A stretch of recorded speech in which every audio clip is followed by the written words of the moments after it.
Novel دھوپ چھاؤں سہر جائی، تحریر ہما قریشی، ایپیسوڈ نمبر 15۔ ایک نیا دن اور نیا آغاز، اور ہر نئے آغاز کے باب میں چھپا ایک قدیمی راز جس پر سے پردہ وقت کے ساتھ کچھ نئے اور پرانے کرداروں نے اٹھانا تھا۔ عابسہ کل رونما ہوئے واقعے کے بعد بالکل کمرے میں قید ہو گئی تھی۔ اس نے بلا ضرورت کمرے سے باہر نکلنے سے اجتناب ہی برتا تھا۔ بیڈ پر چت لیٹی وہ چھت پر گھور رہی تھی۔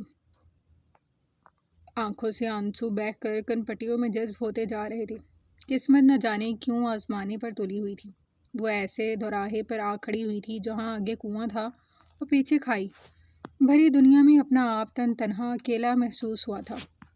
عابسہ، نیم اندھیرے کمرے میں ایک خاموش آواز تھی۔ وہ چونک گئی تھی۔ مما، وہ ہڑبڑا کر چونک کر اٹھی تھی۔ میری جان اتنی پریشان کیوں ہے؟ وہ اس کے سرہانے آ بیٹھی تھی۔ عابسہ بے یقینی کی سی کیفیت میں اپنی ماں سے لگ کر بیٹھ گئی تھی۔ مما، مجھے اپنے پاس بلا لے، مجھے یہاں نہیں رہنا، یہاں سب بہت برے ہیں، اب مجھ سے برداشت نہیں ہوتا۔ ان کی گود میں چہرہ چھپاتی وہ پھک پھک کر رو پڑی تھی۔ میری جان، آزمائش جتنی ہی کٹھن اور طاقتور کیوں نہ ہو، انسان کی خداداد صلاحیتوں کے سامنے چینٹی سے زیادہ نہیں۔ انسان کو اللہ نے بہت مضبوط اعصاب کا مالک اور صبر والا پیدا کیا ہے۔ اس دنیا کا کوئی دکھ پریشانی انسان سے زیادہ طاقتور نہیں۔ تم اشرف المخلوقات ہو۔ اللہ نے انسان کو دنیا کا نائب بنایا، زمین کا خلیفہ بنایا۔ انسان کو اس کائنات کی ہر شے پر فوقیت حاصل ہے۔ تم کمزور نہیں ہو، اپنی خودی کو پہچانو۔ دنیاوی سہاروں کے بجائے اس سے مدد مانگو جو تمام جہانوں کا پالنے والا ہے۔ بے شک وہ اپنے بندوں کو اس کی بساط سے زیادہ نہیں آزماتا ہے۔ وہ اس کے بالوں میں دھیرے سے ہاتھ پھیرتی بولتی چلی جا رہی تھی، اور وہ سکون محسوس کرتی نیند کی وادیوں میں ڈوبتی چلی گئی تھی۔ کمرے میں پھیلا نیم اندھیرا مکمل تاریکی میں بدل رہا تھا۔ اس کا دماغ پرسکون ہو چکا تھا، اور ہر غم سے غافل ماں کی گود محسوس کرتی پرسکون ہو گئی تھی۔ شیر افغن صبح سے گھر سے غائب تھا۔ حیات کو کل سے اپنی طبیعت میں بوجھل پن محسوس ہو رہا تھا۔ دل جیسے ہر شے سے اچاٹ سا ہو گیا تھا۔ وہ ٹھنڈی ہوا کھانے لان میں آ گئی تھی۔ کیاری میں لگے پھولوں پر دھیرے سے ہاتھ پھیرتی وہ مسلسل سوچوں میں گم تھی۔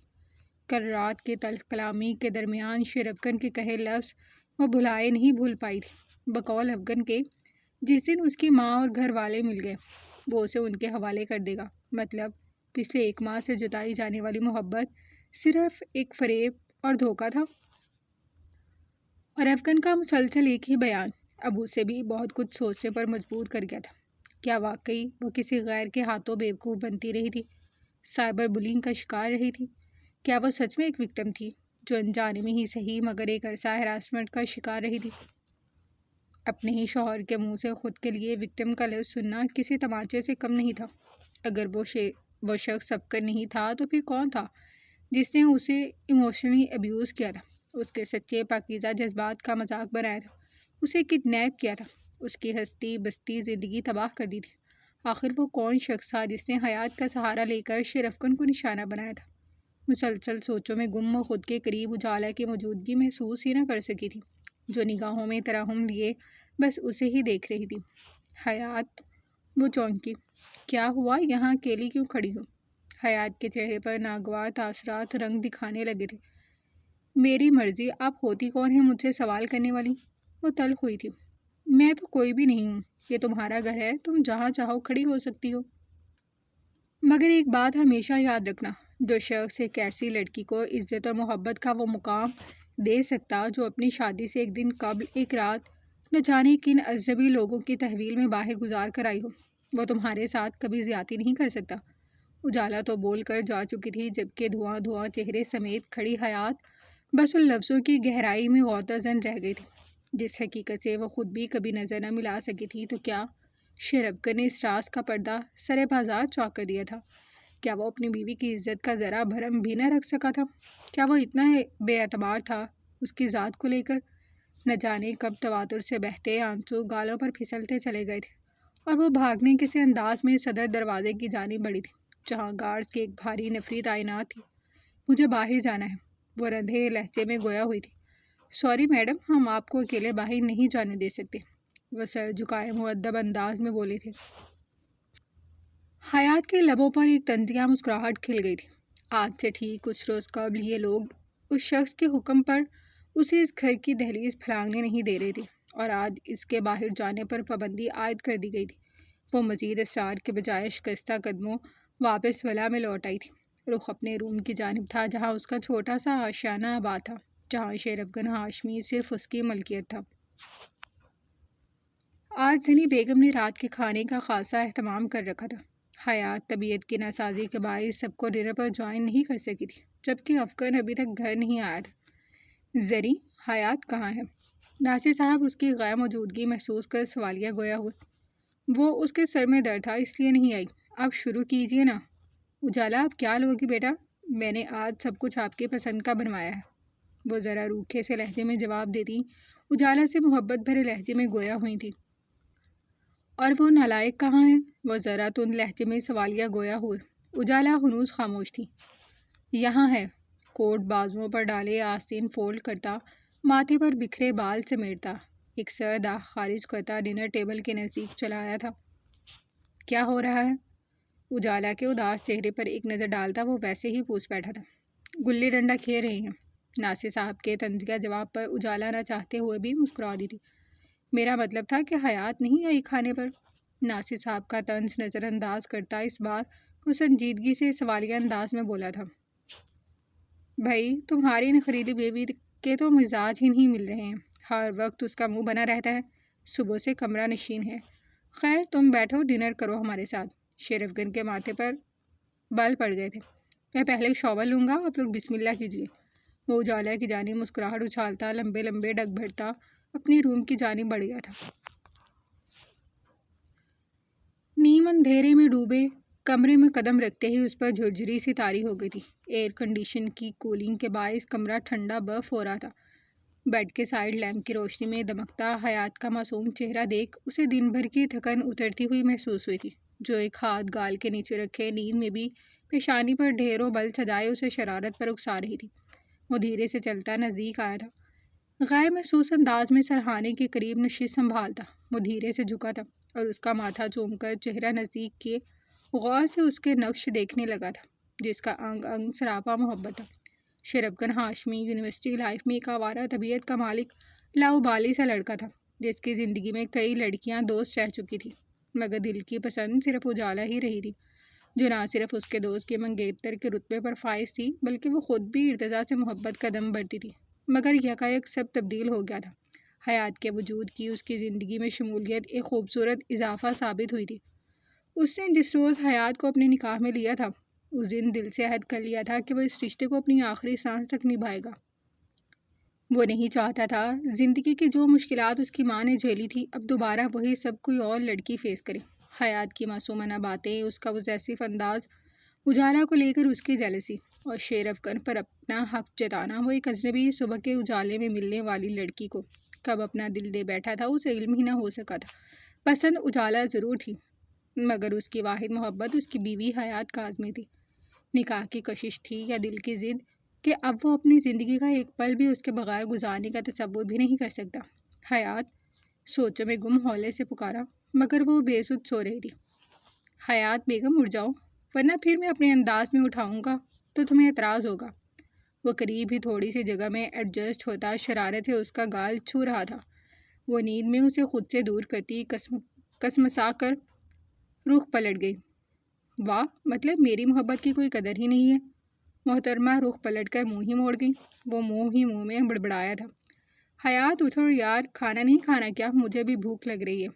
وہ ہاتھ کے سہارے ذرا سا اٹھ کر نزدیک ہوتا چہرہ تھپتھپانے لگا تھا، جو گھوڑے گدھے بیچ کر سو رہی تھی۔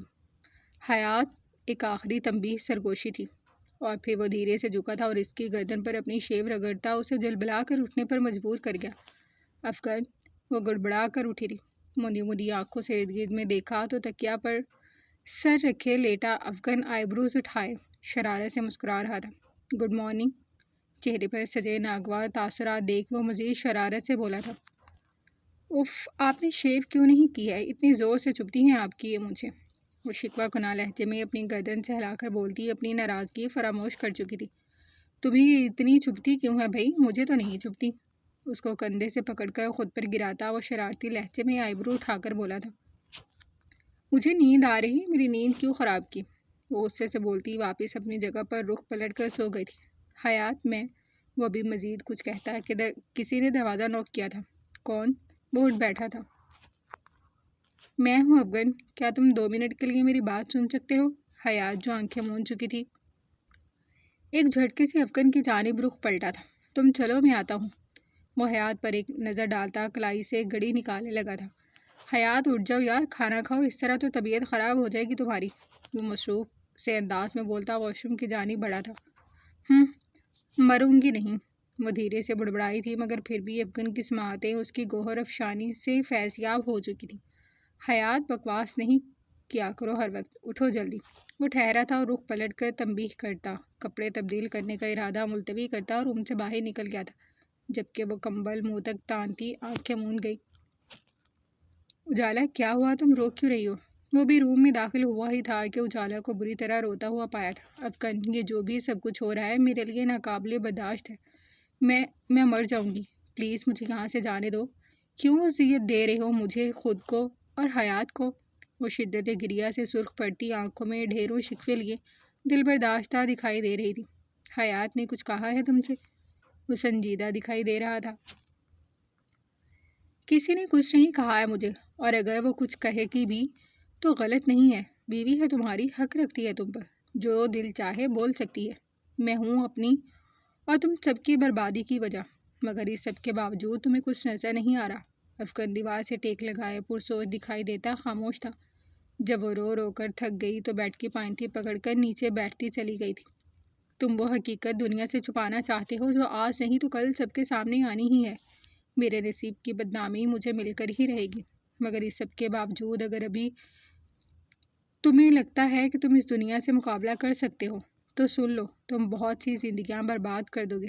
تم اس جوئے میں اپنی حیات کو ہار جاؤ گے شیر افغان۔ لمبی لمبی سانسیں بھرتی وہ خود کو نوچنے کے در پر آ گئی تھی۔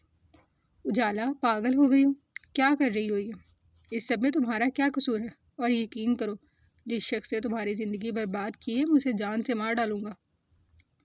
وہ روتی بلکتی سسکتی اجالا کو سینے سے لگا تھا، اس کی کمر سہلانے لگا تھا، جو مسلسل خود کو قصوروار ٹھہرا رہی تھی۔ اجالا پلیز خاموش ہو جاؤ، تم اس طرح رو رو کر اپنی طبیعت خراب کر لو گی۔ وہ ایک مضبوط اعصاب کے مالک کا مرد تھا، مگر اپنے حصار میں روتی بلکتی صنف نازک کا غم اسے اندر سے ہلا کر رکھ گیا تھا۔ وہ دنیا کی آنکھوں میں آنکھیں ڈال کر جینے والی لڑکی دنیا سے کٹ کر سہم کر رہ گئی تھی۔ شدید ضبط کے باوجود اس کی آنکھوں سے پھسلتے آنسو اجالا کے بالوں میں جذب ہو رہے تھے، جو بے ہوش ہو چکی تھی مگر ابھی بھی سسکیاں بھر رہی تھی۔ اسے گود میں اٹھاتا وہ بستر پر ڈالنے ہی لگا تھا کہ عین اسی وقت حیات دھیرے سے دروازہ کھولتی کمرے میں داخل ہوئی تھی، اور سامنے نظر آتے شیر افغان کے پشت جو اجالا پر جھکا کھڑا تھا، یا شاید یہ منظر دیکھ وہ اپنے قدموں پر لڑکھڑا سی گئی تھی۔ ہینڈل پر جمع ہاتھ آپ لرز کر رہ گیا تھا۔ وہ الٹے قدموں من بھر بھاری قدم اٹھاتی اپنے کمرے میں واپس لوٹ آئی تھی۔ آنکھوں سے آنسوؤں کی لڑی جاری تھی، دل غم سے پھٹا جا رہا تھا۔ اجالا پر چادر درست کرتا، سائیڈ لیمپ کی روشنی بجھاتا اپنا چہرہ رگڑ کر وہ الٹے قدموں واپس لوٹ آیا تھا۔ وہ روم میں واپس آیا تو حیات کو ہنوز کمبل میں دبکا ہوا پایا تھا۔ فی الحال وہ ایسی کنڈیشن میں نہیں تھا کہ حیات کا یا پھر کسی کا بھی سامنا کر پاتا۔ نیم اندھیرے میں ڈوبے کمرے کی مکمل لائٹ گل کرتا وہ حیات کو اپنے حصار میں لیتا کچھ پل سکون کی غرض سے آنکھیں مون گیا تھا، جو بے آواز روتی ہے۔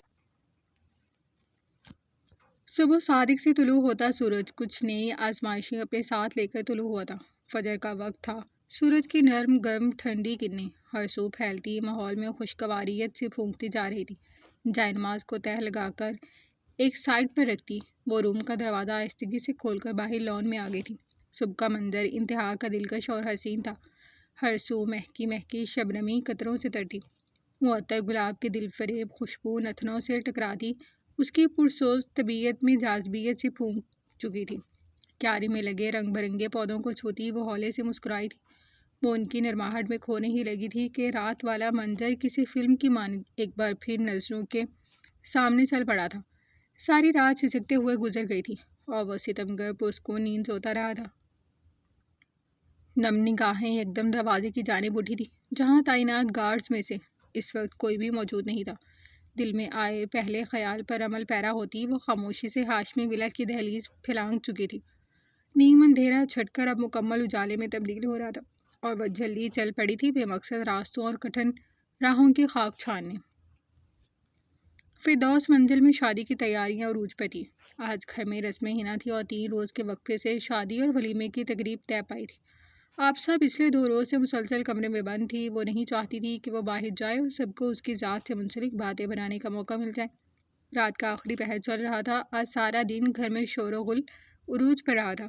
شادی کے ہنگاموں میں سب اتنا مصروف تھے کہ فی الحال وہ اسے بھول ہی گئے تھے، مگر یہ محض آبسہ کی خام خیالی تھی۔ وہ دبے قدموں اپنے روم سے باہر نکلتی کچن کی جانب جا رہی تھی کہ نانی بیگم کے کمرے سے آتی تیز آوازوں نے اس کے قدم جکڑ لیے تھے۔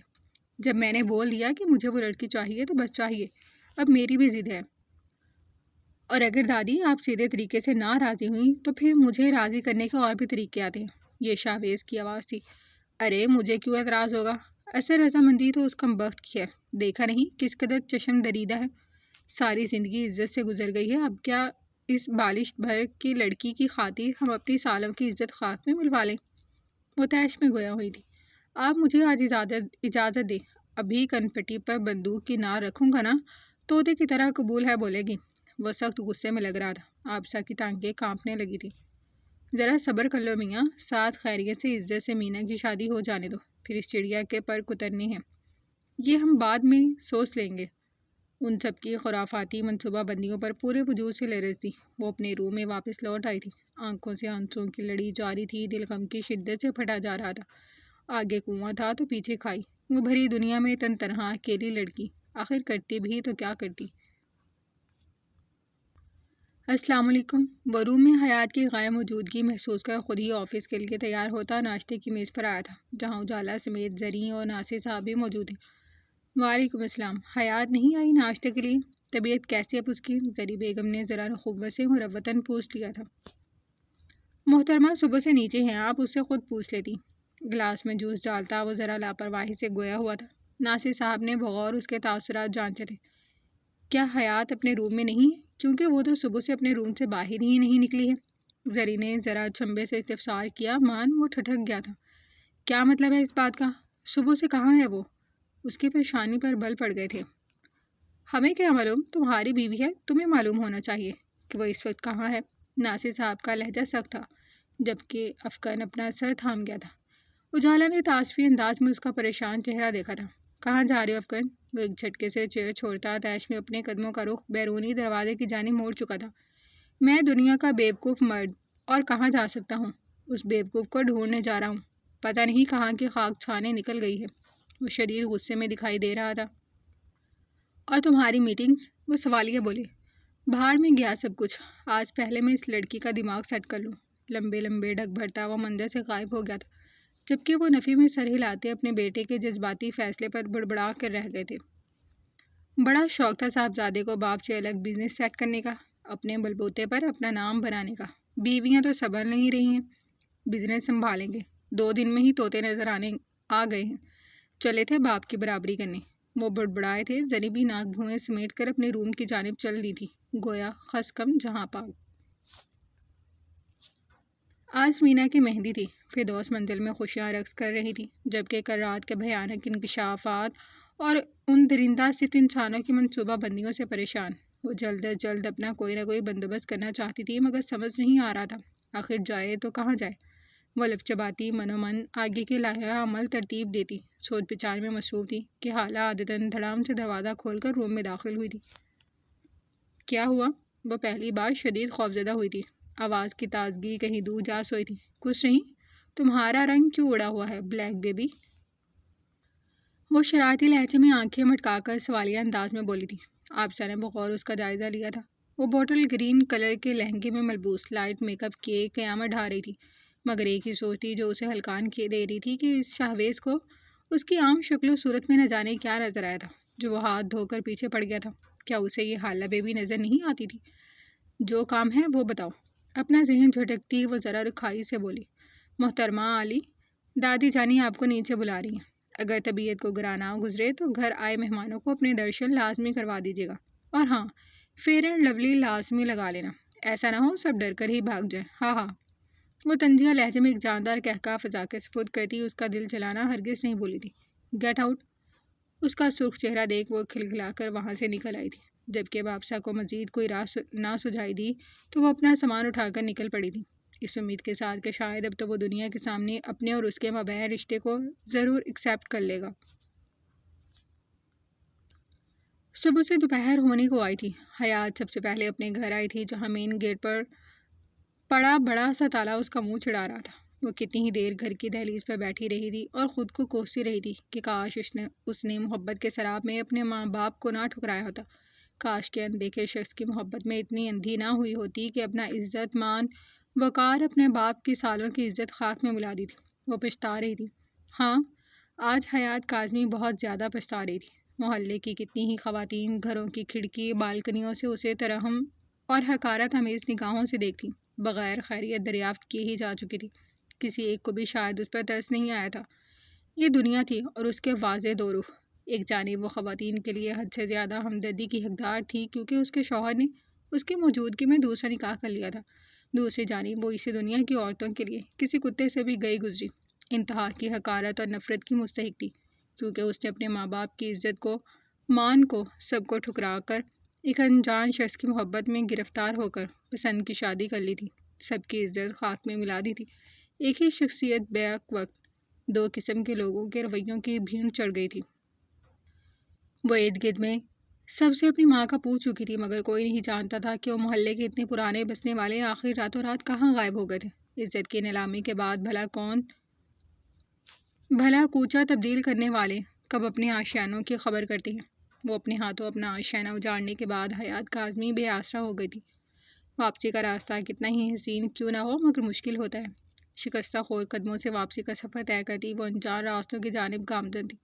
بھری دوپہر بیت کر شام میں تبدیل ہونے لگی تھی۔ وہ صبح سویرے بغیر اطلاع دیے نکل تو آئی تھی، مگر اب شیرفگن کے گھر تک واپسی کا راستہ طے کرنا انتہا کا مشکل لگ رہا تھا۔ بار بار انا آڑے آ رہی تھی۔ شیرفگن کا اجالا کے قریب ہونا، اس کے لیے فکر مندی جتانا، سب کچھ یاد کر آنکھیں بھیگ گئی تھیں۔ رنگینیوں سے بھری شام اب مکمل تاریکی میں ڈوب گئی تھی اور وہ مصروف شاہراہوں اور بے مقصد راستوں کی جانب گامزن تھی۔ نہیں، میں اب کبھی اس گھر میں واپس نہیں جاؤں گی جہاں میرا وجود کسی بوجھ سے کم نہیں ہے۔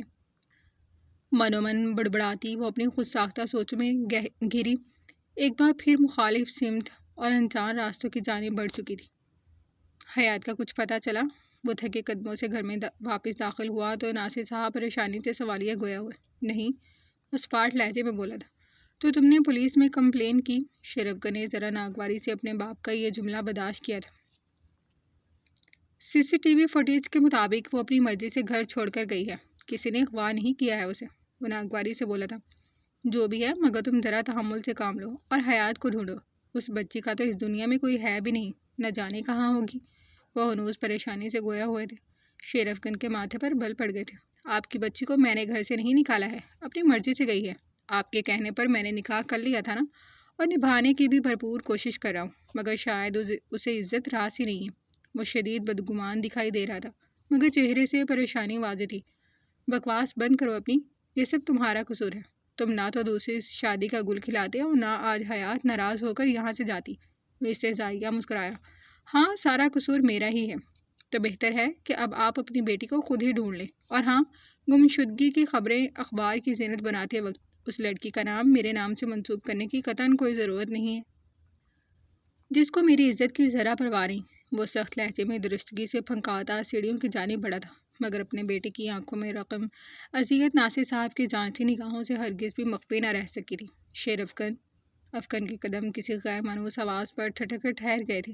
ناصر صاحب اور اجالا نے بے ساختہ پیچھے مڑ کر غیر شناسا چہرے کو دیکھا تھا۔